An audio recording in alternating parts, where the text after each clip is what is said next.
Hello YouTube! Today we're going back with another video, and today's I use infinite rats to kill God. I know nothing what this video will be about, so this will be funny, I think, as Reginald used to do things funny. Very funny and very destroying our minds, but still funny.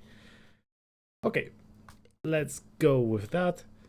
3, 2, 1, and go. Total indifference to friendly fire. Oh. And a romantic attraction to military-industrial sadism. These are the three components of any good Skaven. But is that enough to withstand 500,000 Tyrannid monsters, 2,000 Chaos Warriors, and whatever the hell this thing is? Is this Warhammer 40... No, Warhammer Fantasy Conquest of Elysium 5? Oh my sweet lord. I bought Conquest of Elysium 5, but it's pretty hard for me. I cannot get used to it. But still, it might be very, very fun with that. That is the question we will answer in today's video, because we'll be playing a Warhammer-themed deathmatch in Conquest of Elysium 5. Through the acquisition of several dubiously balanced mods, we've carefully constructed 4 different teams of war... Okay, Reggie. Okay, I see what you did there. Warhammer factions, which will compete to stomp our head in and claim ownership over this planet. But before we go any further, I have to tell you something. Before you tell you something, this is combination of Warhammer 40k and fantasy, because he used one helmet of ultramarine, and but also saw Vlad von Karstein. So I don't know right now. Those both from 2 different universes, because yes, Warhammer and Warhammer 40k is not the same universe. I live in the not-so-good part of town, and every Sunday I have witnessed a schizophrenic man throw a boulder through the window of a nearby Toyota dealership. He's been doing it for months, and the police either aren't willing or aren't able to stop him. His dedication to his craft fascinates me, and in many ways I consider him to be my muse. The uninitiated... This is displayed. Of course this is displayed. I would like to buy a thing or two from Displayed Byte. I'm short of money. Among us may ask, why is he trying to kill the receptionist with a piece of concrete at 9:30 a.m.? But I already know the answer. This man is profoundly upset because he's not able to play the newest update for Zenless Zone Zero.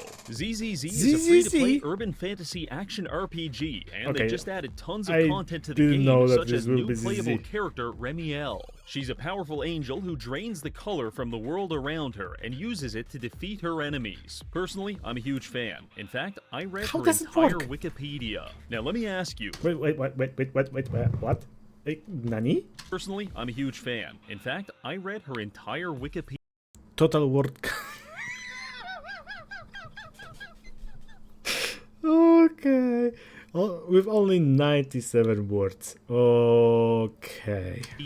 Whole Wikipedia. Are you a fan of welfare? Because Zenless Zone Zero is about to deploy the strongest welfare package in history. We're talking 1 free S-tier agent, 1 W engine, 20 character pulls, 1600 polychrome, and most importantly, we're doing a swimsuit episode. If that doesn't turn your life around, I don't know what will. In addition to that, you can also enjoy all of the other aspects of the game, such as a diverse roster of characters, fascinating world design paired with animated storytelling, and a fast-paced kinetic combat system which will make you loudly exclaim such exciting things as, wow. Holy God, I've just killed a man. And of course, I'm playing it for the story. So what are you waiting for? Use the... That story was short, but massive. Link below to download Zenless Zone Zero for free today on PC, console, or mobile. And you can redeem the code on screen to receive 60 Polychrome and 6,666 Denny. Thank you, Zenless Zone Zero. Now back to the video. Here we are in the pre-game lobby. I quickly select a Skaven faction, which is just barely legally distinct enough to prevent Games Workshop from sodomizing us. And then I give myself a traditional rat man name. Across from us sits the Imperium of Man, represented by the Imperial Guard and a... So this is mix of Warhammer 40k and Warhammer Fantasy. That might be very interesting. Adeptus Mechanicus, the Undead Coalition led by the Tomb Kings and Vampire Princes, the Chaos Forces comprising both Nurgle and Khorne, and finally the Tyrannid Swarm. If we're lucky, most of these people will kill each other long before we ever meet them. Otherwise, it's going to be a long night at the office. So let's begin. Like any good zero to hero story, ours starts with Glup Shadow spawning in a hole in the ground. Our most immediate neighbors are a society of magical worms and a gang of Cro-Magnon men patrolling the dirt streets. To a normal faction, a subterranean dirt kingdom might not sound terribly appealing, but to us, this is a great start, because our entire faction is based around extracting and processing natural resources. So we'll begin by using our waste plow to dredge these mines for every mineral available, leaving nothing behind but fields of ash. However, this process is kind of a one-time deal, and since our cave has the approximate square footage of a New York apartment, it's time for us to go topside. Maybe a square 1 meter square apartment, but still it will drain a whole of your wallet, a whole of your paycheck, just to live in there. I think so. I'm not living in New York. Maybe someone from New York can say about that more. And stake our claim to the outside world. I use our second commander Riz to start exploring the surface and conquering poorly defended villages. This clears the way for our waste plows, and we begin terraforming the local ecosystem into a steaming pile of shit. But why do we do this? Are we fundamentally bad people? Do we openly despise the outside world? And is our rebellion against Mother Nature motivated in part by our hatred of God himself? The answer is a categorical yes, but also we do it because it gives us a shit ton of iron, which we can sell for gold, or more importantly, use to build factories, which is the very first thing I did. Tucked away in our subterranean hideout, safe from the gaze of occupational health and safety, we have created our first factory. Here, we will push the limits of industrialism, productivity, and on-site fatalities in order to produce some of the most heinous technology imaginable. I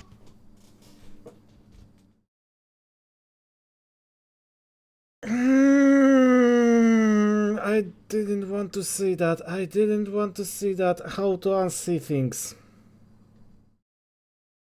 Where's my bleach? I need to use it as an A-drops, or I don't know, just to put it into my mind to forget about that.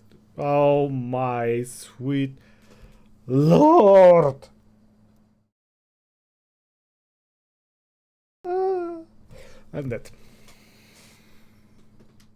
We build will passively construct automaton soldiers to join our armies, and occasionally they will also complete production on a complex war machine. Right now, we've just got one factory, but soon this entire cave will be a monument to unpaid overtime. We just need more resources. Using Riz, we follow the coastline south, eventually arriving and conquering the desert city of Morn, which is our first substantial source of gold. Now, unlike a drug addict, we no longer have to rely on selling scrap metal to afford our next hit of crack cocaine. In other good news, we received a notification telling us that our factory has finished construction on its first war machine, a Gata blimp. If your understanding of that word is a blimp with Gatling guns, then much like me, you have the brain of a rat, and you are welcome in my subterranean lair anytime. This bad boy puts out 9 attacks every round, and in the event of its death, it triggers a self-destruct protocol that mostly kills your own units. Very nice. The acquisition of the As Skaven's works. It's not a bug, it's a feature. A blimp expedited our conquest significantly, and as we killed and plowed our way across the map, we created more factories, which in turn produced more war machines, most notably the Total Resource Harvester. This creaking, smoking mountain of metal is the pinnacle of the terrible mechanical pinnacle of was real industrial military sadism. Enemies can be consumed and digest in their giant furnaces to sustain the machine. Oh no. Military-industrial sadism. An entire factory mobilized on a set of tank treads the size of a 4-lane highway. This monstrosity is capable of harvesting resources similarly to our waste plows, but it can also process biomatter, meaning that we can harvest wooded areas to gain 15 iron each, or we could even consume the entire population of a village for 55. But I didn't do either of those. How does it work? I mean, with the people, I can see that because we have in our body very, very low amount of iron, but we still have, and we still need it to live. But with wood? How? Instead, the first thing we processed was the stupid fucking cavemen who have been blocking the entrance to our base for the past 15 turns. I gotta say, watching a group of unga-bunga cavemen have their flesh harvested and assimilated by a skyscraper-sized robot is truly one of life's simple pleasures. Now we can resume our work in peace. Expanding westward, we come into contact with our first major enemy, the Tyranids. At first glance, you might expect us to be sympathetic to these creatures. After all, we're both swarm factions focused on the violent assimilation of biomass. But I could never respect a bug, because they're the pencil pushers of the 40k setting. Yeah, you're killing everyone, but where's the showmanship? The homunculi of the dark...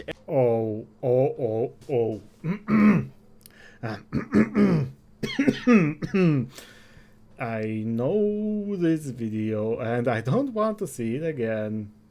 Eldar turn their enemies into living furniture. The orcs use teleportation technology to teleport inside your body and rip you open like an overstuffed turkey. And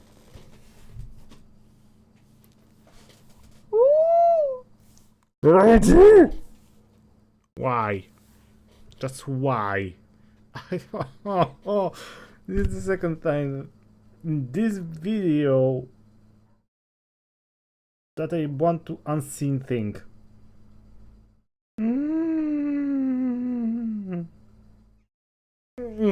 Let's move on.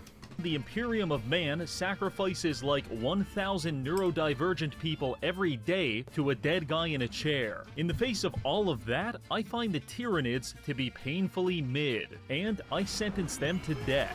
The only problem with all of that is, I checked the score graph, and the Tyranids are like 3 times more powerful than us. But don't worry, we just got a very well-timed random event, because a brave hero has appeared to join our fight against the killer bugs. Regrettably, he was eaten alive by a giant spider on the very next turn.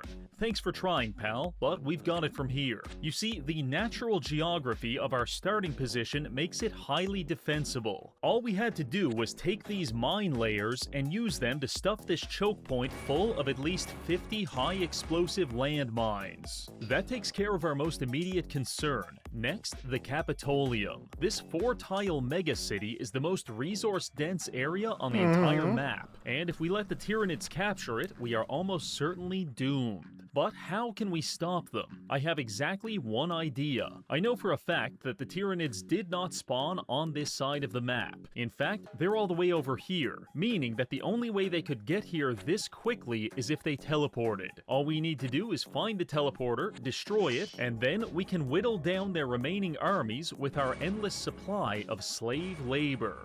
How Tyranids would teleport? I'm not very good at lore of 40k, but Tyranids cannot teleport. Interesting. After some scouting, we identified the problem. We are being betrayed by the very environment itself, because these ancient forests are conduits of magical energy, and they allow armies to teleport to them through the use of a fairy circle, such as the fairy circle right outside the Tyranid base. 99% chance this is how the bugs are getting over here. Most factions wouldn't be able to stop this, but if there's one thing we're good at, it's destroying the environment.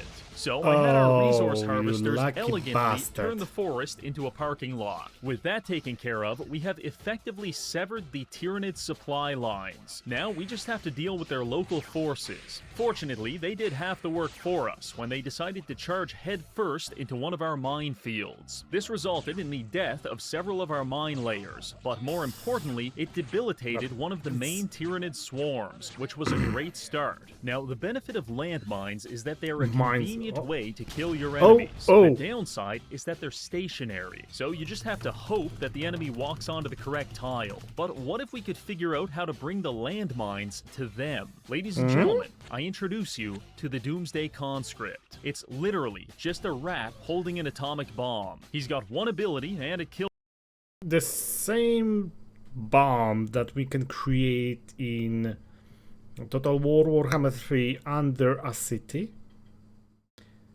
If yes, the enemy army is screwed indeed. Everyone, starting with himself. So with the brown Tyranid force in shambles, I decided to send this Doomsday Conscript after the pink swarm for a decisive victory. To my surprise, Skaven send a decisive victory. Not a chance. Dude, not a chance. But I want to see this. I want to see the explosion. The Tyranids took the bait and attacked the suicide rat. However, rather embarrassingly, they killed him before he could explode. On my second attempt, I gave our rat a small army of expendable losers to distract the enemy long enough for him to... I shouldn't laugh. I shouldn't laugh. Okay, Reggie. Detonate his bomb. God bless Skaven military doctrine.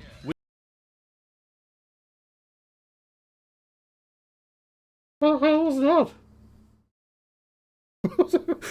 Okay, I suspected that this will be a huge explosion. But not this huge. Oh my sweet lords. With the two main Tyranid swarms defeated, it was just a matter of throwing an endless supply of rats at the remaining bugs and destroying their spawning pools until we had fully expunged them from our territory. This means we can now set our sights on something far more important, the Capitolium. Sieging the Capitolium can be surprisingly difficult, especially if they've got high-level casters. So we spent about 15 turns carefully crafting the perfect siege army. We started by conscripting a bunch of worthless nobodies to fill out our front line. Then for the back line, we've got Warplock Jezzails. Editor, 10 times zoom and digitally enhance the image. Ah yes, much better. So just a sniper unit. Well, it made a lot of sense with the sieging, because they can destroy everyone on the walls. Good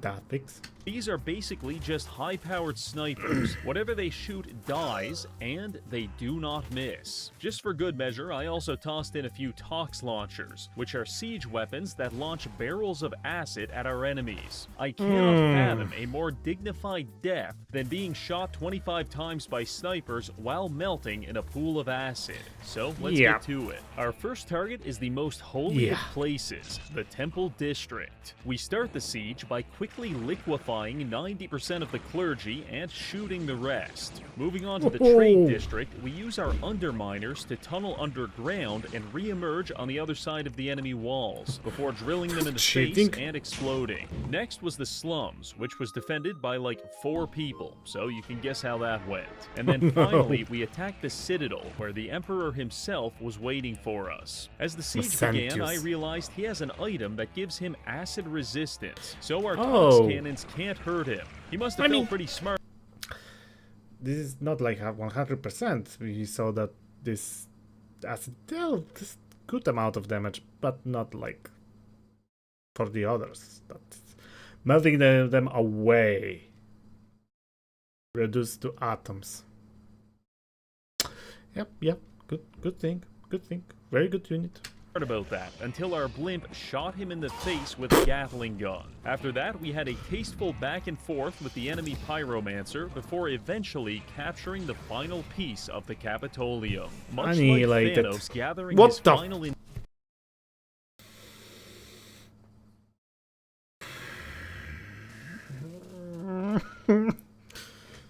just gotta start counting. Third time. And how? This is not even a halfway. Reggie, please. Have a mercy for our soul and our minds. Infinity Stone, we are now ready to completely ruin the universe. But first, we need to coronate Glup Shadow as the new ruler of this world. So we move him to the Citadel and proceed to buy the support of the Industrial Council. This transforms Glup from a 3'7" incel rat into a 6'9" technocrat. Equipped with a variety of new weapons and new rituals, we're finally ready to make this planet so much shittier. First things first, the capital is insufficient in its current form. Much like Toronto, it must grow from one city into a collection of cities, each one worse than the last, until eventually the rampant drug crisis of our original city pales in comparison to the army of shambling fentanyl ghouls inhabiting our satellite cities. For my viewers from America, is this a true video or AI slop?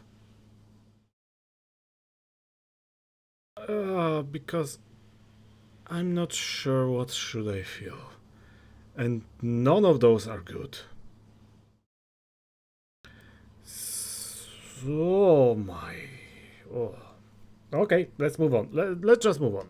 To accomplish this, we use Glup Shadow to construct several sweatshops and conscription offices in each tile of the capital. Then on the outskirts, we erect a ring of child labor factories to fortify our position. Each factory is outfitted with several machine gun turrets to prevent entry or escape. Then, to top it all off, we have a dozen mine layers surround all of that with 50 landmines on each tile. I hope the civil engineers out there are taking notes, because this is the pinnacle of urban planning. We also take this opportunity to accelerate our global enshittification of the planet, aggressively deploying resource harvesters to flatten the mountain ranges and process every tree on the map. The animals and tribesmen inhabiting these areas did attempt to fight back, but I can't imagine why. Because when you and 3 of your illiterate friends decide to ambush my harvester, I can't help but wonder what you thought was going to happen prior to being sucked into our industrial wood chipper and dying on the spot. Change it to biomass, of course. What the hell other can happen? Since we're on the topic of bad ideas, if you're going to attack someone with not one... Wait. Since we're on the topic of bad ideas, if you're going to... 69 hours United States. Oh no. So we're getting back to here. To attack someone with not one, but 2 nuclear bombs, you better be willing to finish the job, or else they're just going to come back weirder and more deranged than before.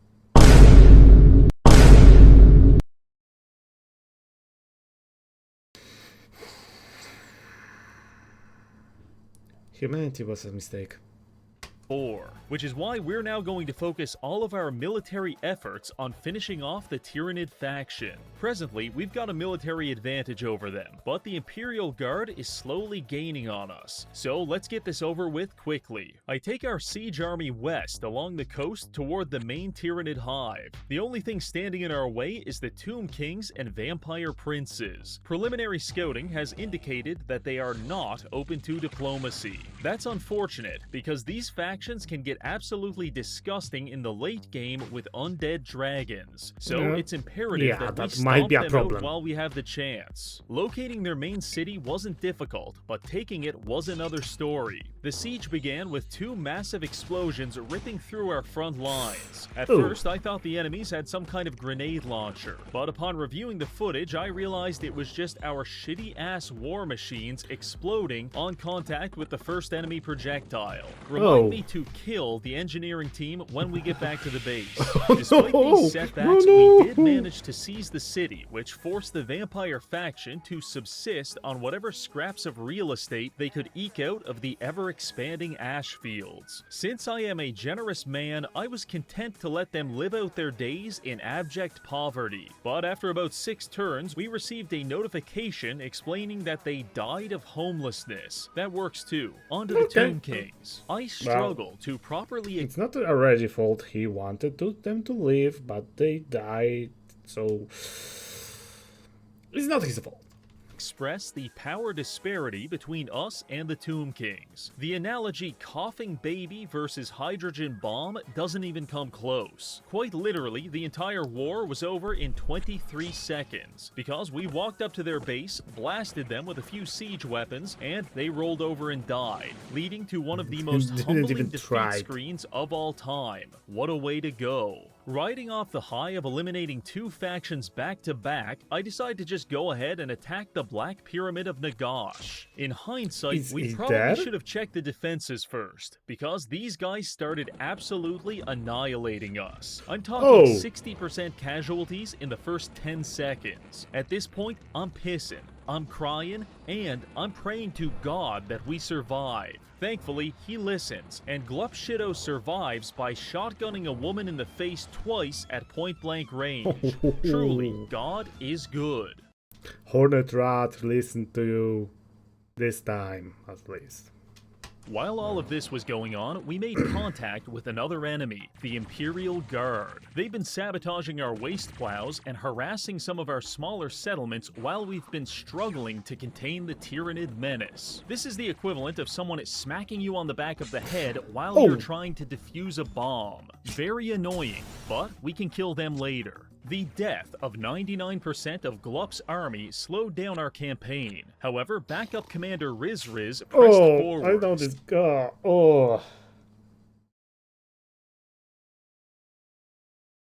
I saw this guy. Oh, my sweet cringe.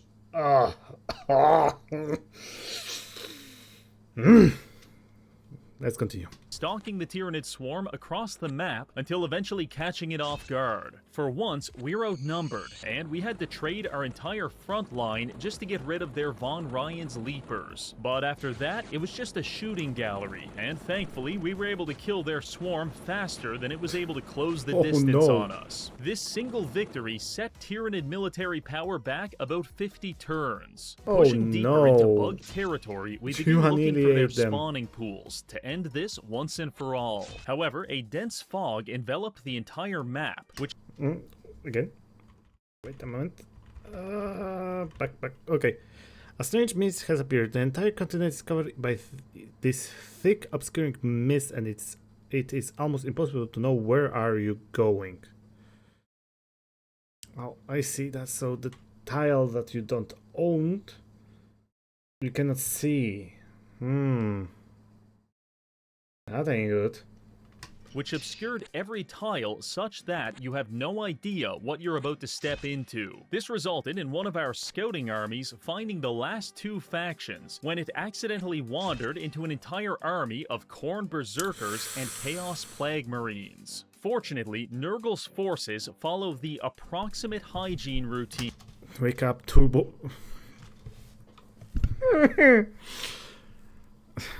This is 1 minute later. Take 1 minute later. Say good morning in the Discord server. Diabetic leg amputation.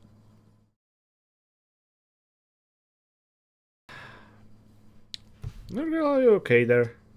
Of a Discord moderator, and simply being within 10 feet of them caused the Khorne units to contract AIDS and die, which made it pretty easy for us to mop up the leftovers. Regardless, add them to the ever-expanding list of people we need to kill. My neighbor, his wife, their dog, the handyman from Time Splitters, Andrew ditch, Andy ditch, Andy ditch, Andy ditch. What the hell happened? What? I need to know who is this guy. Give me a second. I'm too normie for that. I'm very too normie for that. By the time we find the Tyranid hive, Glup Shido has rebuilt his army, and we use it to sentence 200 bugs to death by firing squad. With this battle, we finally finished off one of the Tyranid players, and a few turns later, we get the other one too. That's so 4 players down in total, leaving us just the Imperial Guard, Adeptus Mechanicus, Khorne, and Nurgle. In my testing, Nurgle specifically was incredibly broken. Here's a graph of another campaign where I tried my hardest just to keep up with him. It wasn't even close. Fortunately, both he and Khorne spawned in the north, which means that at least once a year they lose 50% of their military to mass drownings, because the AI isn't smart enough to predict when ice tiles are going to melt. That alone is probably the only thing standing between us and an alternate timeline, where a partially decomposed obese man is giving us chlamydia. While Nurgle isn't having much military success, they have managed to brew up a zombie apocalypse. I noticed a few villages in the north have been infected. Zombie apocalypse by Nurgle? I think that this is a wrong faction for that. With Nurgle's pox, a disease which turns villagers into zombies and has them travel to other villages to spread the infection. This is a problem, but it's currently pretty far away, and we have a much more immediate threat at hand: the Imperium of Man. While we were busy bug hunting, the Imperial Guard seized a sizable chunk of the map, and now their economy rivals our own. This is an issue since the Guard is the only faction alive that can compete with us in terms of raw firepower, because each one of their units is equipped with a las gun. In the 40k setting, the las gun is openly derided as a high-powered flashlight. But the creator of this mod said, fuck that shit, what if it could rip a horse in half?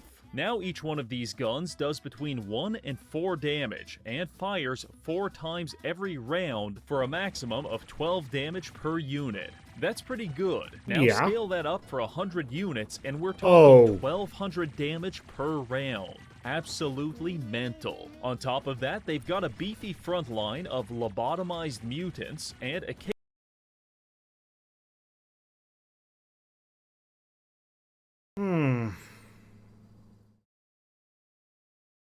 occasionally a Chimera transport vehicle with 12 fucking multi-lasers. On the other hand, we have Rat.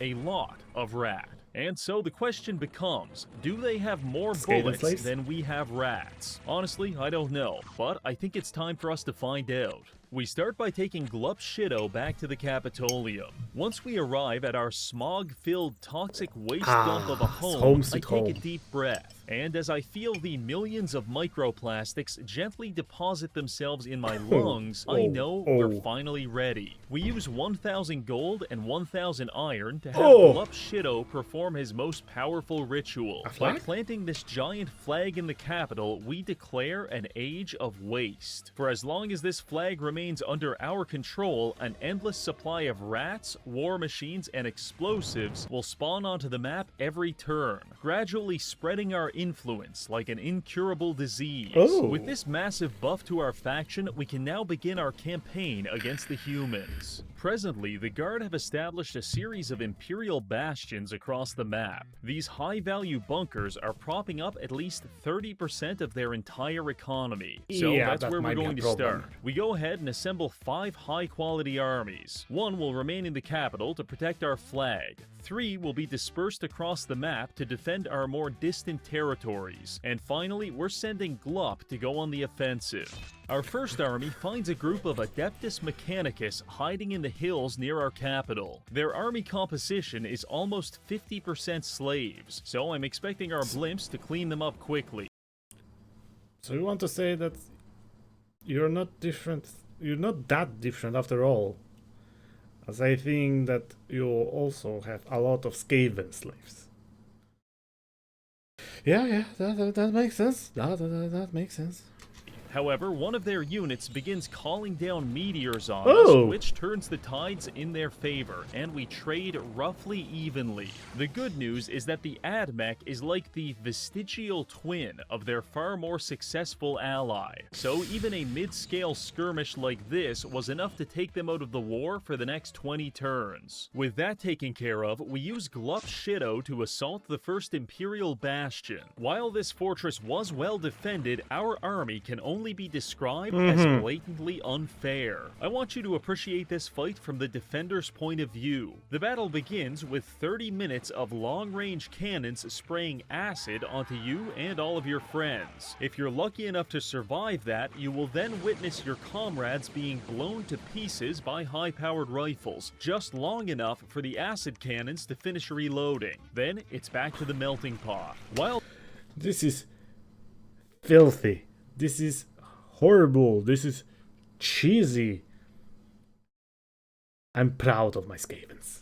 While that's going on, you may notice teams of tunneling rats emerging underneath you before using their Bioshock Big Daddy drill to bore a basketball-sized hole through your abdomen, at which point you're going to need a miracle, so you turn to your Priestess of Light for reassurance, just in time to witness her get flattened as a 9,000-pound industrial drill drives over her head. You and the remaining defenders put up a good fight, but in that moment you know it's all over.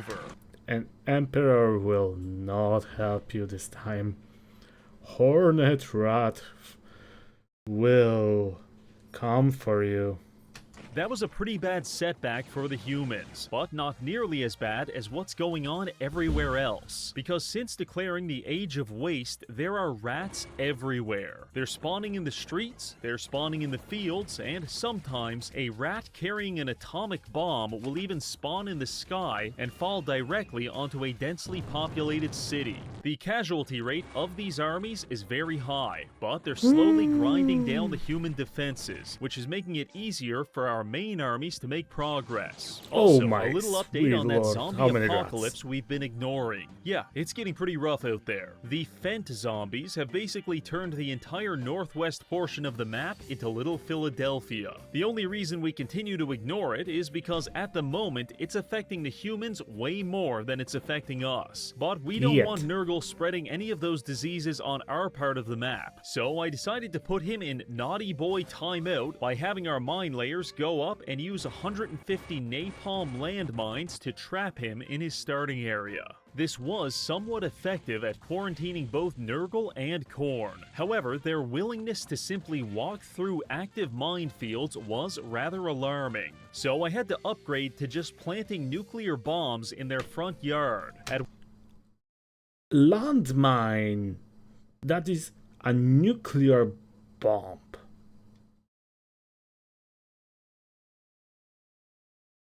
Skaven technology is always one step ahead. In one way. You know that is always 15 behind. Which point they became a lot more apprehensive about leaving their homes. Now we can get back to our campaign against the humans. By this point, we have entered a state of total war. Several mid-sized battles are breaking out in cities all over the map, Reggie. And the Imperial Guard is not doing too bad. But we have been using our main siege army to relentlessly repossess several of their Imperial bastions. And if this score graph is anything to go by, it's starting to have an effect. While we were busy putting Nurgle on house arrest and stealing all of these fortresses, the humans did seize the opportunity to launch a series of counterattacks against our capital city. Their first army got within 3 tiles of it before I decided to send out the welcoming committee.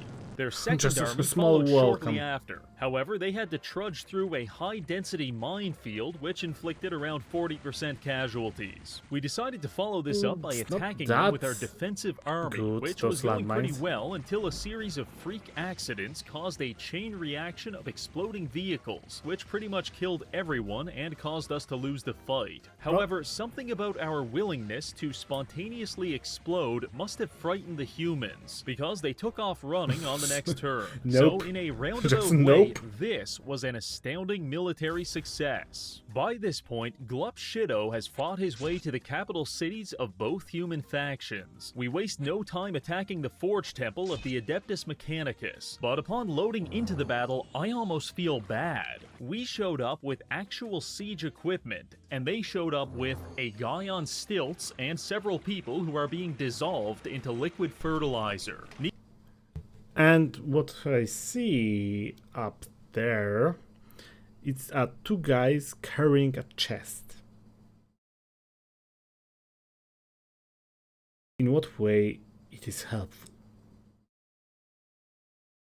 Can someone answer me this? How this is helpful? Needless to say, that's a wrap for this faction. On to the Imperial Guard. Their extermination was a bit more protracted, but eventually we cornered their last army in the port city of Trensibor, and so began the Guard's final stand. The siege began with us summoning 25 wild rats behind enemy lines. Half of them drowned on the spot, and the other half were vaporized by laser beams. But this distraction allowed our front line to close the distance and start chipping away at their gate. At this point, the enemy firepower is slaughtering 50 of us per turn, but once we get our blimps in range, we begin turning the tide, and eventually we wear them down into nothingness. Humanity has fallen to rat kind. Now, much like a convicted rapist receiving his new cellmate, we peer across the way and size up our next victim. Nurgle and Khorne are all that remain, and presently they're not really a big threat to us. Nurgle did start the zombie apocalypse, and for a while we had to resort to sending Gata blimp death squads to cull the undead horde. But eventually I realized it was more convenient to use our resource harvesters to completely flatten the infected cities, which pretty much put an end to that. Now, wow, if you look at that, is some kind of solution. Not great, because we're losing well, potential resources. But if there is no city or village, there is no Nurgle zombies. Does that make a sense? I think yes. I think that makes a lot of sense. Not great solution, but it's a solution. Simply put, the Chaos factions are nowhere near as strong as us. In fact, we lose more units every turn to shallow water drownings than they have in their entire military. So it wouldn't be difficult for us to go beat these guys into a coma. But where's the sport in that? I want to fight the Chaos gods at their very best, which is why we're going to do something highly inadvisable. While testing this mod, I found out that if you drill far enough underground, you may accidentally open a portal to hell. This plane of existence contains some of the most powerful demons in the game, which begs the question, who would win in a fight? Legions of demonic warriors forged in the fires of hell itself, or a couple of rats with prep time? Answering that question seems far more interesting than just curb stomping our neighbors to death. So the plan is go to hell, defeat the strongest demons in a military dick measuring contest, and then once we know we've got the fattest hog in this place, we can finally finish the game.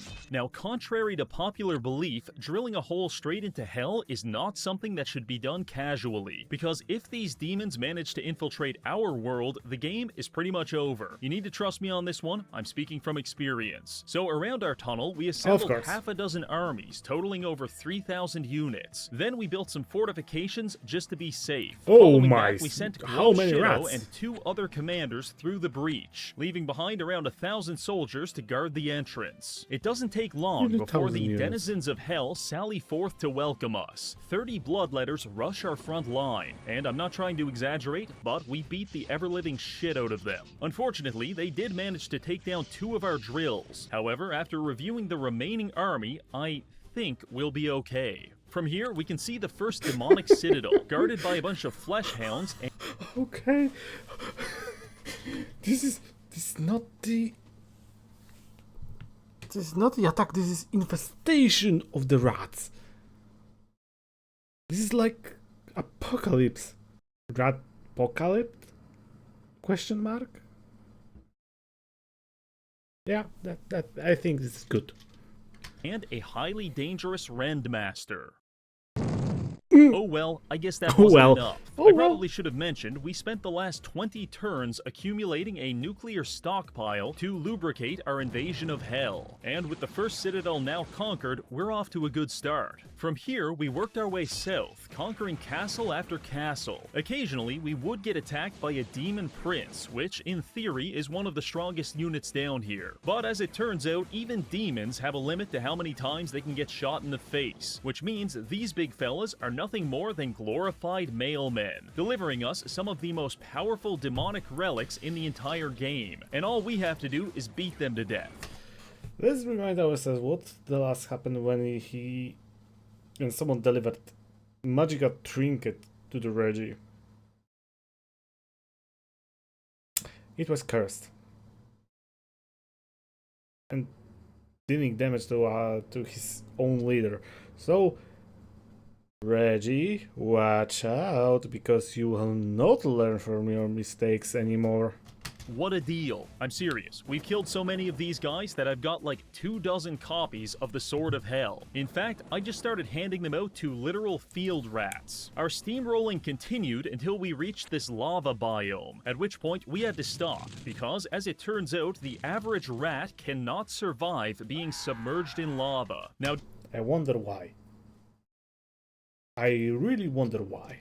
Despite emasculating the demons of hell, I remain unsatisfied. I crave a real challenge. So I sat and I pondered, what happens if we drill even deeper than hell? Turns out you drill directly into the void. Huge mistake. This is an endless expanse of cosmic horror, where time stands still and the human mind slowly melts simply by perceiving the world around it. It is not a very nice place to be, but that didn't stop us from sending in our resource harvesters and terraforming the shit out of it. After some wandering around, we also came across a sacred fountain, which upon activation teleported us to heaven. Let me ask you a question. What do you think God looks like? Is he an old bearded man in the sky? Perhaps he's a sphere of perfectly divine energy. Or maybe he's a 12-foot tall anthropomorphic chicken futanari with chiseled abs. Really? Whatever you guessed, you were wrong. Except for the futanari guy, he was actually pretty close. In Conquest of Lyncei... Excuse me?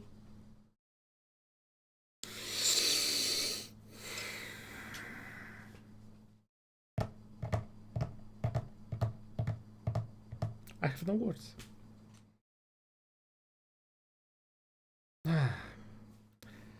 If anyone who like it, okay, that's your thing, but no, this is not for me. I'm too normie for that. This is God. He's one of the strongest units in the entire game. Abrasax the Great Archon. I am who I am, thus shalt thou say unto the children of Asylum, I am hath sent me unto you. You're just a chicken with body of human, and instead of feet you have 2 snakes. Okay. And he lives in the Divine Citadel all the way up here in heaven. Fellas, I think we finally got a worthy opponent. If we can kill God, at last, I will be satisfied and we can call it a day. After Wait a minute, because I need to take everything, what is going on in here. So he started to conquer the Elysium with Tyranids, Imperium of Man, Jesus Christ, Asa Militari is Imperium of Man, but Adeptus Mechanicus, Korn, and Nurgle. So he went to Hell, conquering Hell. He went to Astral Planes to conquer Astral Planes, and now he went to Heaven to beat God. That's ambitious. Even for a rat, that's very ambitious. Briefly reviewing the defenses of God's castle, I can confidently say this army ain't gonna cut it. We'll be needing backup. However, getting to heaven is easier said than done. Wait. I want those small things that Reggie shows you also are always awesome. Former Catholic priest Jade for abusing multiple...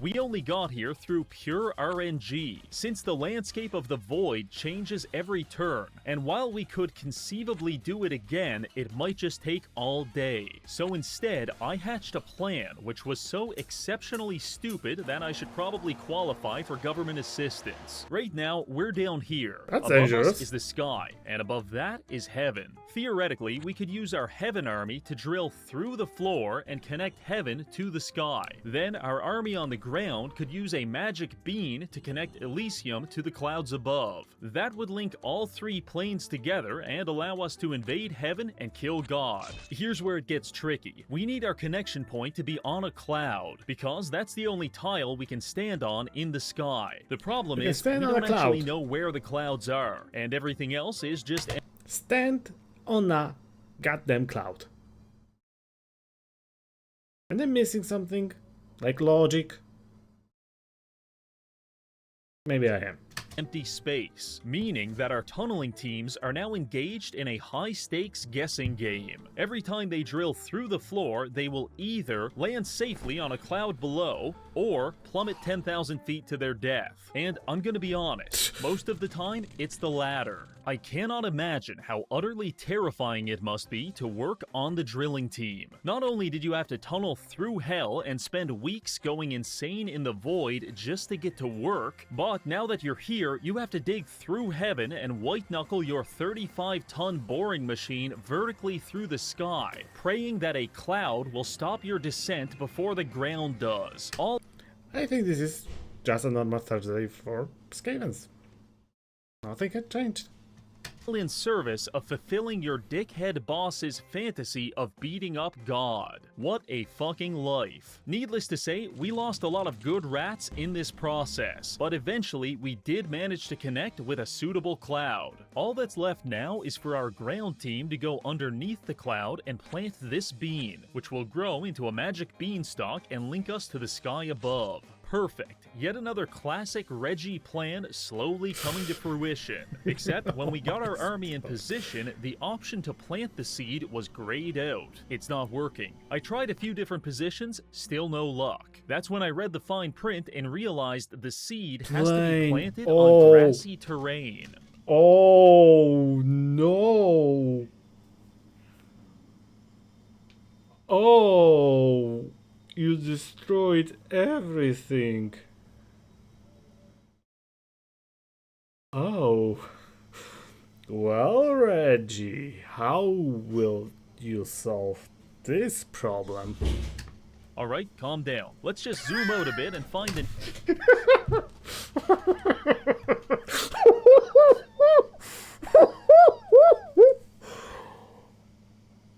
Oh. Okay,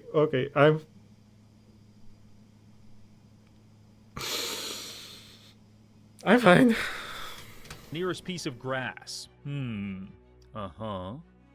Well, shit. With grass currently being extinct, the plan is off. 17 brave rats have plummeted to their death to accomplish absolutely nothing. Actually, that's not entirely true. They did open a portal to heaven, which the angels of heaven are now using to launch a counterinsurgency into Elysium. Every turn, they're going to our cities, slaughtering half the inhabitants, and using religious magic to convert the other half onto their team. They've already taken several of our most defended fortresses, and they're only gaining momentum. So if we don't kill God soon, it's all going to be over. With our main plan ruined, we were left with no other option than to prepare an army, send it into the void, and pray that through sheer luck, we would get teleported near the portal to heaven. I was prepared for this to be an agonizing process that took at least 2 hours, but we actually got it done in like 15 minutes. God damn. We now have a high-level siege army in heaven. At first, my plan was to nuke God, because I thought that video title would go very hard.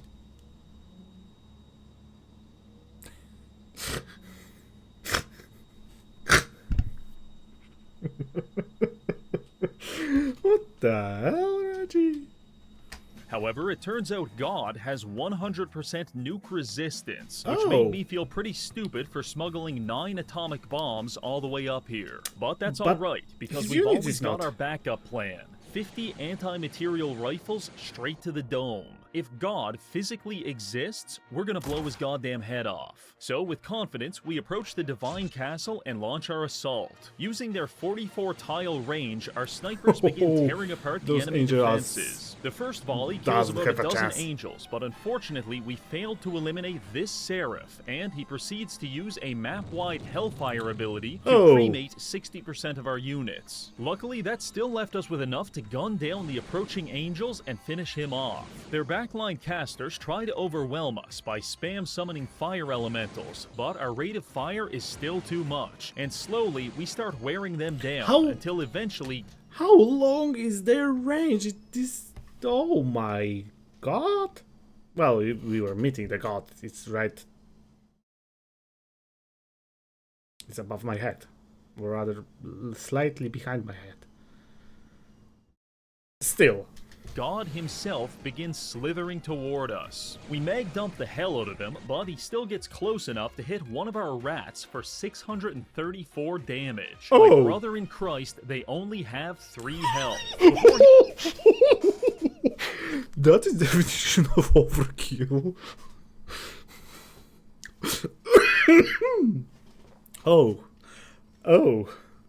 Yeah, that is the definition of overkill. He was able to brutalize anyone else. We finally put him down with a rail cannon to the face, resulting in our victory. Let it be known that God is dead, and Glup Shido killed him. The only thing left to do was use our resource harvester to completely flatten the Divine Citadel, and then replace it with a Nike sweatshop. So now, when you inevitably die in a horrific industrial accident back on Elysium, the very first thing you can do once getting into heaven is get back to work. Even in death, you will serve the shareholders. Well, there you have it. God is dead, and Elysium has been transformed into an endless wasteland populated by roaming gangs of rats looking to harvest you for your biomass. That's about as good as things are going to get, so let's finish off Korn and Nurgle. Quickly assembling our army outside their citadels, we launched our final attack. I'd like to say our enemies put up a good fight, but in reality this was essentially a form of digital euthanasia, finally freeing them from the suffering that has been their existence. Upon getting the victory screen, the first thing I did was check the score graph to see how we measured up against the other factions. I guess you could say it was pretty close. Well, that does it for this video. We've installed ratkind as the dominant species on the planet and declared productivity to be the new world religion. Thank you for watching, and I'll see you in the next video. Thank you, Reggie, for the video, but unfortunately I need to stop.